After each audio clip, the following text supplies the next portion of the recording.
we say children, from the low income families and children from more educated parents or more economically affluent families have a 30 million world gap by NPR. It's not by NPR, but it's hard to, the study. And NPR, these news articles, track down other researchers saying this is too much exaggerations. It's much less gaps, and then those research loopholes they talk about.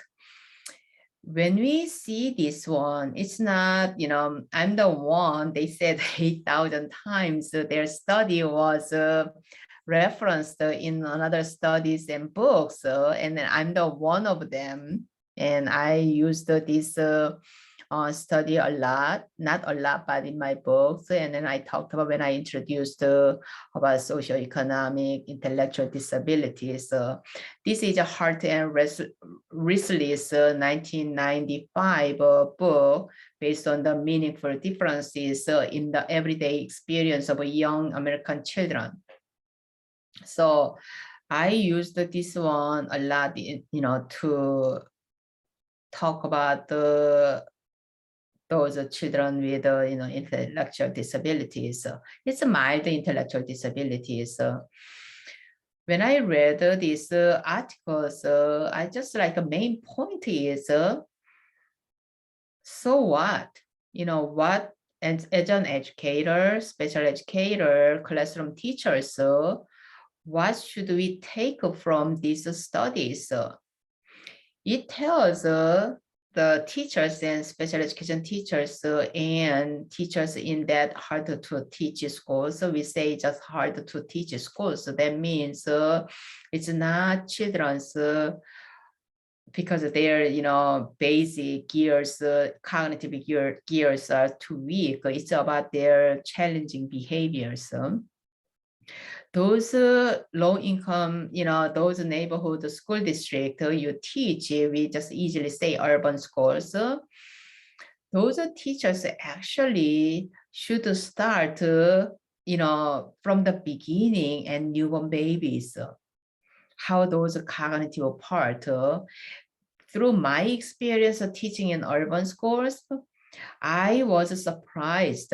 Their IQ, those in the intellectual ability, their IQ is 50, 55, 60, and under 70.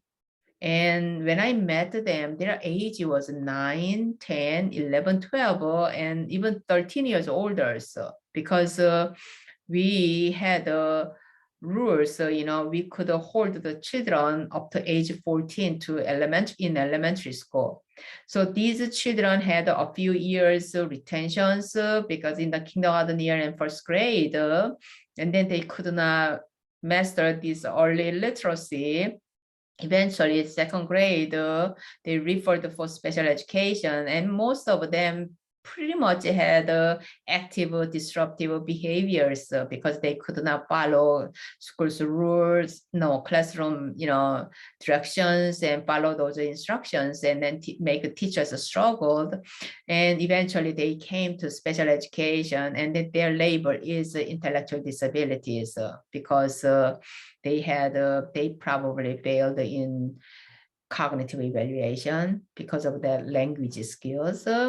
And my experience as a teacher in the classroom, most of my students, I suspected that their intellect, their disabilities because they are so smart. That smart means doesn't mean they are gifted smart. However, they are just ordinary children with appropriate that age levels, vocabularies, spoken languages. They didn't have any problems understanding my speaking, even though my speaking is, accent, has an accent, but I'm not talking about the articulation, my teaching.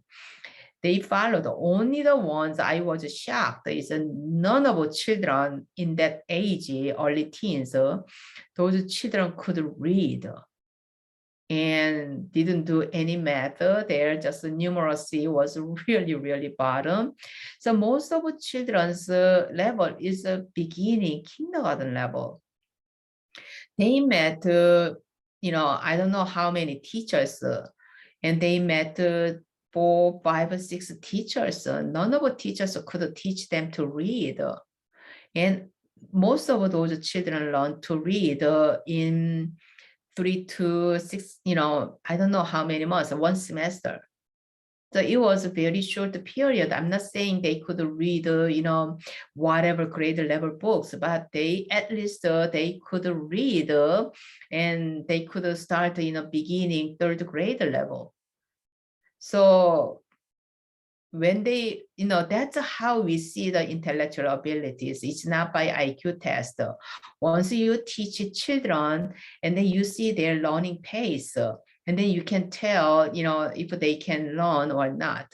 So most of the children's, their experiences about their prior knowledge, it is not just a real knowledge about the world they live. Most of the children stayed in their neighborhood. Not many children actually just drove out of neighborhood. So their social experience, those cultural experience are very limited.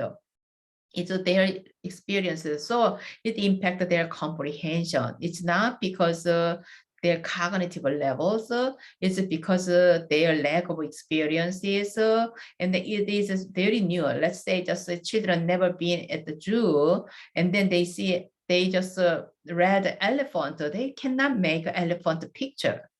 They never seen tiger, they cannot make tiger pictures, right? Like me in Korea, never seen, let's say never seen banana, and then I cannot make a banana picture. When I read banana, I could pronounce it. However, I don't know what banana is. So it's all about the mental representation. So that's, factual, information processing, and it's a factual knowledge. So they had a huge limitation of factual knowledge. So that is a perceptual process, impacted their perceptual process, impacted their literal comprehension. So inferential comprehension is the next step. In inferential comprehension, when children have a solid literal comprehension, that means factual knowledge, they know, and then all those object functions, object properties, and then those relations between function relation, object and object, their functional relations, their property relationships, their if then, those are logical relationships. These are all for the factual knowledge.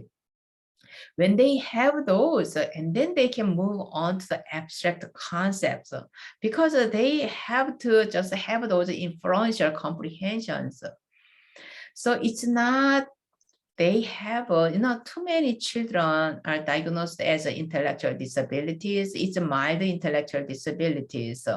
So IQ is between 50 to 70, because once they hit the 70, and then they categorized as learning disabilities, not intellectual disabilities. So most of children in suburban areas, they may be categorized more learning disabilities. However, urban areas, they are categorized as intellectual disabilities. However, their intellectual disabilities, even, we use socioeconomic intellectual disabilities, so I would just remove a social part, but this is a social, is a cultural part, and social part, they have those limitations as well. So it's not because of money, financial status, it's because of how they make a living there. So many of, families even don't have a car to drive out of their neighborhood to go to big grocery stores to buy food. Most of the children just stay, families just stayed in the community, and then just go to those stores in the community, more just walking distance, not driving distance. So their experiences are really limited, and then their world, knowing about the world, is so different from children in suburban area, and the parents more focused on children's education and all that. So those beginning levels, in elementary, K, second grade teachers, if they are in urban schools, they really do extra stretch to teach these children to feel those cultural part. And their prior knowledge in the regular children know, but they would not know. Most of the children, let's say they live in the apartment, they just barely just live in the house, and then they don't know how house structure is, how house looked like, right? It is, they never, let's say just children, that's all about the experiences, and those life experiences right away connected to their comprehension. So it does not matter they could read. Easily we can teach them to read, because reading is more like a mechanically, technically we could teach them. However, comprehension is another piece. However, once they can read, and then they can read books, and then they could have indirect knowledge. So we read about the France, we read about the Denmark, but we never been in those countries. We read about the India, you never been in the country. However, we could know more than the people actually physically traveled to the country. Because if we study read books about India, we are very interested in India's religions, or India's class systems, India's political matters. We are interested in, and then we read all about the Indias, and then we could be an expert of Indians. So we have many children with encyclopedia knowledge, because they are so obsessive in certain things, right? So easily, that's power of reading. Written language, we decipher written language, decode written language, and then we give the children a gear to expand their knowledge world, and then they're just a whole world about the living world. It's more extended through the books, right? So that's the why we have to teach them to read, and then intentionally build their comprehension foundation. That is the extra jobs, extra requirement for the teachers teaching in urban schools. If teachers neglected those parts or misunderstood those parts, and then these children, even though they learned to read, and they may not have those experiences, or if children knows about those wonderland, intellectual wonderland, if they read, they can read, and then there are wonderland is waiting for them to explore or adventure, and then children will learn those spirits that the teachers have to put them in and talk to them about what kind of a wonderland, academic wonderland, and those intellectual wonderland is waiting for them. So it is very important. Yes, these children could have 30 million, word vocabularies differences between affluent, rich families' children and poor families' children, or 4 millions, or just 8,000, whatever numbers. However, based on those, not neighborhood, about the children's levels, and they come to school, it's a new environment. It's a very shocking environment for these children. And then those teachers really have to intentionally guide them.